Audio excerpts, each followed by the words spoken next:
Iowa Weekend Football. I'm Michael. And I'm Ross. Leith isn't in today, so it's just me and you, Ross. Yep, dream team. So our little game going, we've got 1 point for a correct result or 2 points for a correct score. Ross, you're on 11 and so am I. Leith is winning on 12. But this week we had City versus Spurs. We all went for a BTTS plus result.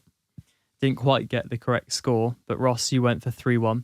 Just out. I went for 2-1 and Leith also went for 2-1. So you were the closest, but you still only get a point. QPR versus Liverpool. We all went 3-1. So we all get a point again. Stoke versus Swansea. I went for a Swansea away win, which is quite brave looking at the game. Ross, you went for a 1-1. Yeah. And Leith in the end went 1-1 as well. So we all get nil points. West Brom versus United. We all went for a Man United away win. Ross, you went 2-1. I went 2-1 and Leith went 3-1. So quite far out with that one again. Proved a tougher game than we all expected. Definitely. But we all are, me and you are on 13. And Leith is on 14. So he's winning at the moment. Got some catching up to do. Not really a big change in the score front. Nope. And we have a competition that's just ended, Ross. Yep, so we teamed up with the Republic of Mancunia. All you had to do was place a bet on the football coupon app and then tweets the Republic of Mancunia and us at Weekend Football. The winner has just been drawn, and if you check out our Twitter and Facebook page, you'll be able to see the competition video on there.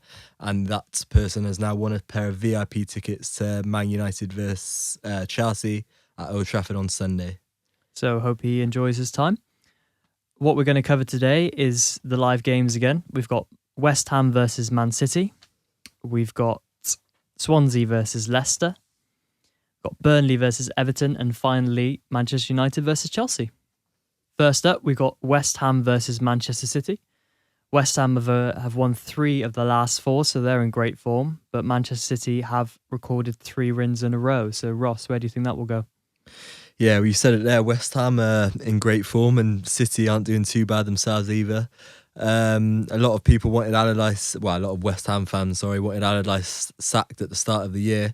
But since the new signings have come in, I think Diafra of Sacco's got 5 in his last 6 appearances. So he's hit the ground running. Enna Valencia's also doing well.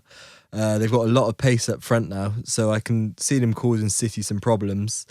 But City just have still been quite convincing, really, haven't they? Another decent win against Tottenham at the weekend. Yeah, Saturday's win against Burnley made it back-to-back victories for the first time since March for West Ham. But I don't think it was easier. No, yeah, it was true. We went for a BTTS result in that game as well, which eventually came in, but it could have quite easily been a draw when they were 2-1 up. Yeah, they hit the Burnley bar hit twice. The bar, yeah. So could have gone either way, but fair play to them. They got the win in the end. City always looked like beating Tottenham, even though Tottenham did create chances. And again, it was similar to the West Ham Burnley game at 2-1 City.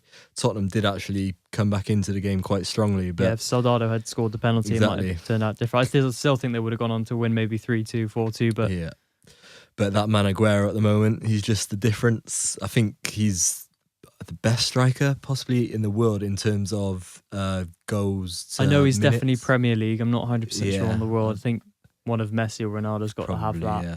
But yeah, Aguero is definitely one of the best in the Premier League. He's probably the 3rd best striker in the world at the moment, isn't he? Suarez might change that when he comes back. But yeah, with Aguero in their side, they're always going to be a threat.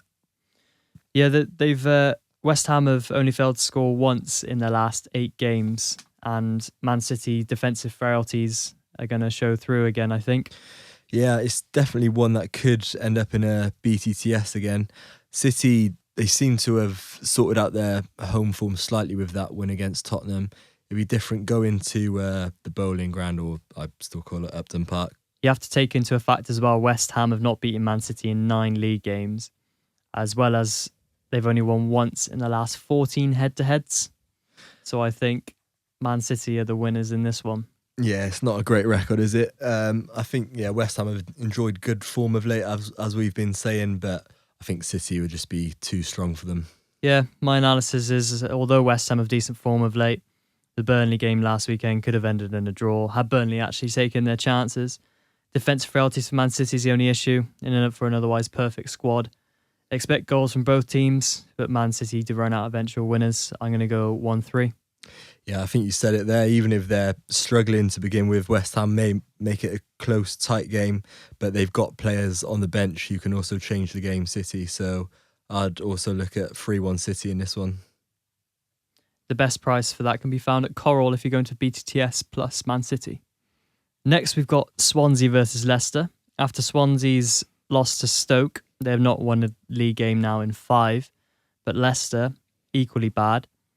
They've not won a league game in 3 games after losing away to Newcastle. Swansea do not look in good form, Ross. No, well, both sides similar seasons so far, really. Both started like a house on fire. Maybe flattered to deceive slightly. Swansea were unbeaten in 4 at the start of the year. Their form's just beginning to dip now, similar to Leicester.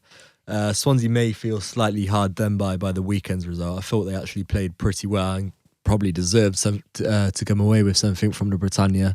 May feel slightly hard done by on the penalty decision as well.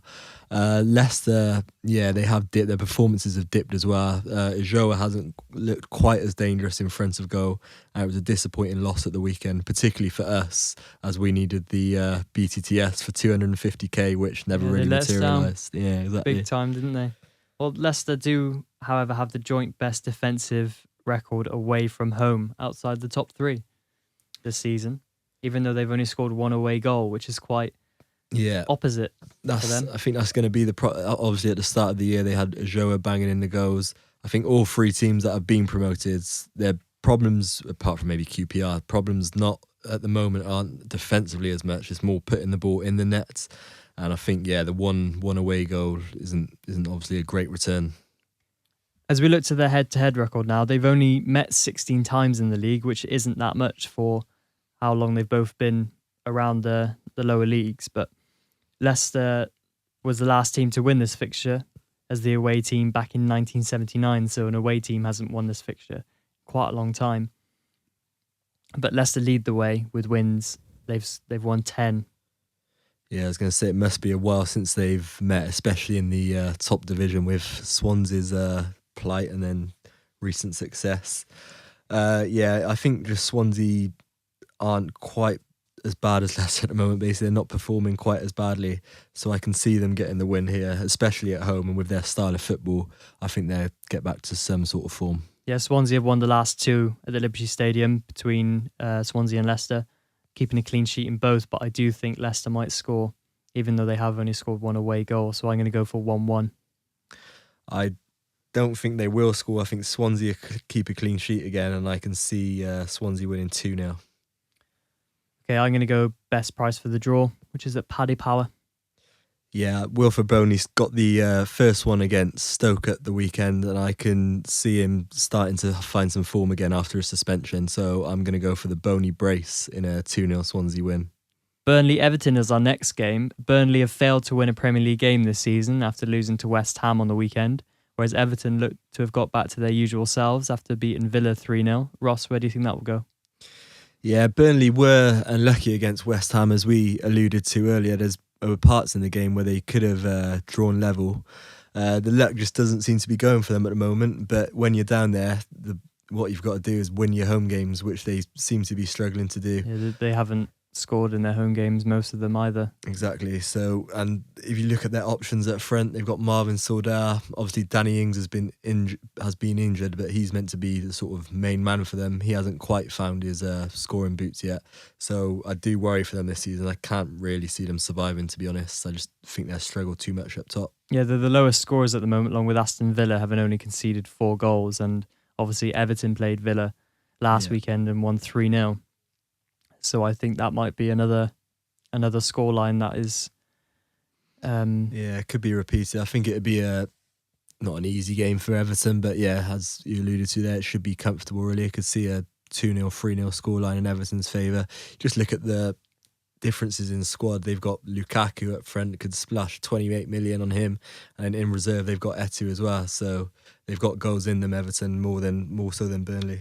Well, Burnley did beat Everton last time they were in Premiership, 1-0. Do you think it will be a potential banana skin? Well, that's the type of result they need if it is going to be a potential banana skin. Yeah, they're going to need the sort of 1-0 wins, maybe not play pretty football, but if they want to survive, they're going to need the tight, ugly wins, really. Yeah, Everton do have the second worst defensive record in the Premiership, having conceded 16 goals already in 8 games. QPR have the worst defensive record with 18. 6 of those did come against Chelsea as well, and obviously it's no easy feat keeping Chelsea out at the moment. But yeah, they haven't been great defensively, Everton, but they did get a clean sheet against Villa with Benteke and Ogbonlahor up front. So I think they've got enough at the back to keep another clean sheet against Burnley. Yeah, I think Everton will overpower Burnley in my opinion. The game against Aston Villa was where we're starting to see the old Everton of last season. This will be a win to nil in my opinion. 3-0. Yeah, I'm of the same opinion with Lukaku possibly finding some form again. Jagielka's playing well. I could see Everton winning 2-0.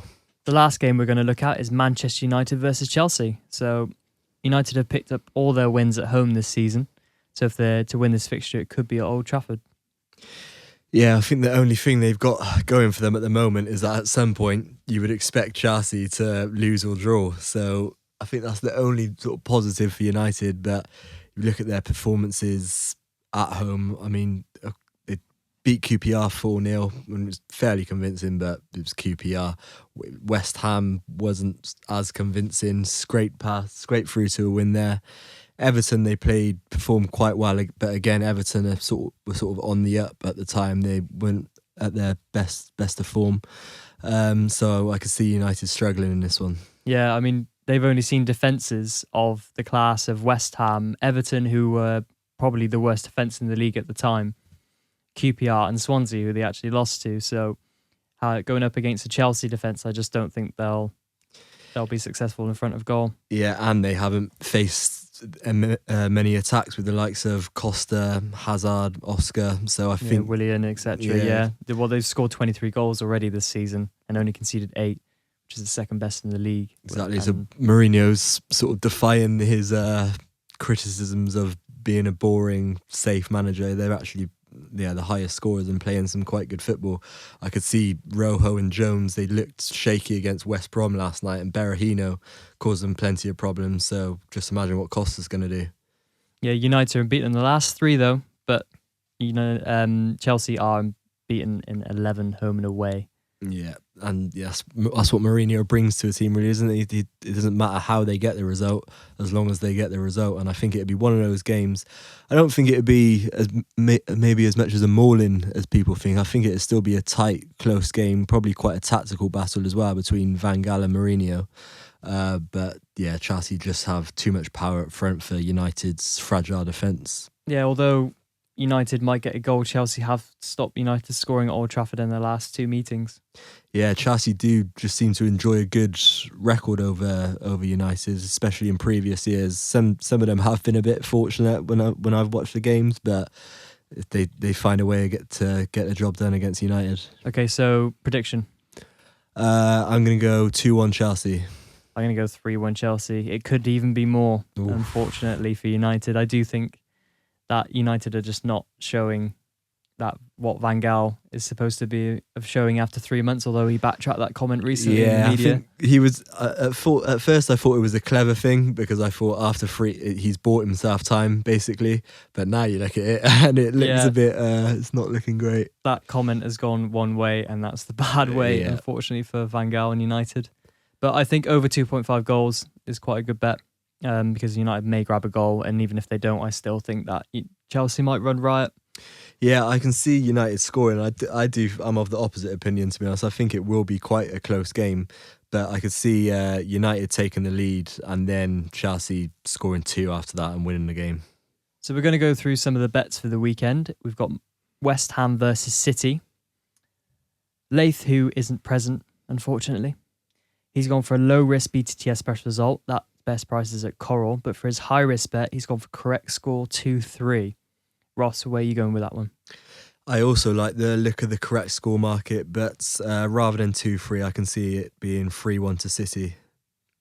I'm going to go BTTS special result on that one as well. Quite good odds for a likely outcome. So we've got Swansea versus Leicester. I've gone for just a straight draw, which is best prices at Paddy Power. I think that'll be a score draw as well, so I might even go for a correct score of 1-1.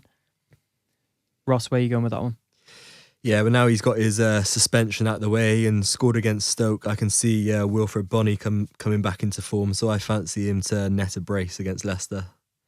Okay, and Lace gone for under 2.5 goals, which is best price is at Bet Victor. He's gone for a 1-1 score. And then we've got Burnley Everton. Ross, where are you going with that one? Yeah, as mentioned earlier, I just can't really see Burnley scoring many goals this season, and I don't think they'll get any this weekend, so I can see Everton winning 2-0 in that one. Okay, Leif's gone for under 2.5 goals. Best price again at Bet Victor. He's gone for a 0-1 scoreline, so Everton to win. I've gone for a 3-0 scoreline. I think that'll be over 2.5 goals in my opinion. And then we've got Manchester United versus Chelsea. Where do you think that will go? Yeah, I think it would be closer than a lot of people think. I can see United making the game hard for Chelsea and maybe taking the lead in the first half, but I just can't see Chelsea not winning the game. So I like the looks of Chelsea to come from behind and win. Okay, I've gone for over 2.5 goals because United may grab a goal. Best prices at Sky Bet. For this game, Leif's gone for 2-3 to Chelsea. His low risk is BTTS plus result, which best price is at Coral. And for his high risk bet, he's gone for over 4.5 goals. So he also thinks that he's going to be a goal fest. Yeah, best price is 13-2 at Bet Victor. And finally, we've gone for around the Premier League, which is a new thing for our podcast. So what the best price is going to be for the other games. Got West Brom versus Palace. We've gone for 2-2 in our prediction in the Football Coupon app. I think that'll be over 2.5 goals at best price at Paddy Power or Bet Victor. And you get that at 2.05, so nearly over evens for that. Next, we've got Southampton versus Stoke. We've gone for 3-1 in the Football Coupon app. Over 2.5 goals. Again, best prices at Bet Victor, 1.85. And finally, Tottenham to beat Newcastle. 1.73 at Bet Victor, and I'm thinking an accumulator with BTTS plus result with Man City. £5 gets you 105 back for those four, so quite a good mixed bet there. Offer of the week: Arsenal and Liverpool to win at 4-1. This is at Bet Victor for all new customers. So if you don't have a Bet Victor account, sign up, which is on our website currently under Match Specials, and it is on the homepage as well. Well, thanks for listening. Next show, we've got the live games again. We've got Newcastle versus Liverpool, Manchester City versus Manchester United, Aston Villa versus Spurs, and Crystal Palace versus Sunderland.